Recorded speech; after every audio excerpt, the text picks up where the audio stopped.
জীবনে কষ্ট, ভয়, ব্যর্থতা সবকিছুর উত্তর আছে।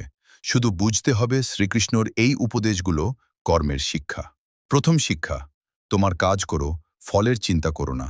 আমরা সবসময় ফল নিয়েই ভাবি, কি হবে, পাবো তো? কিন্তু শ্রীকৃষ্ণ বলেন, কাজই তোমার অধিকার, ফল নয়।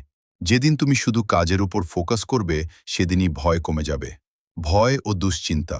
দ্বিতীয় শিক্ষা, ভয় তোমার মনের সৃষ্টি। ভবিষ্যৎ নিয়ে ভয়, অতীত নিয়ে দুঃখ, এই দুটোই তোমাকে দুর্বল করে। শ্রীকৃষ্ণ বলেন, বর্তমানেই বাঁচো, এটাই তোমার আসল শক্তি, আত্মবিশ্বাস ও বিশ্বাস।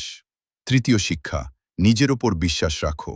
যদি তুমি নিজেকে ছোট ভাবো, তাহলে কেউ তোমাকে বড় করতে পারবে না। কিন্তু তুমি যদি নিজের শক্তি চিনতে পারো, তাহলে অসম্ভবও সম্ভব হয়ে যাবে। জীবন দর্শন।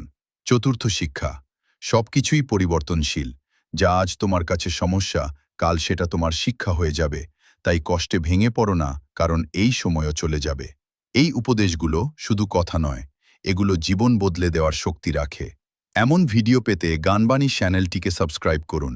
জয় শ্রীকৃষ্ণ।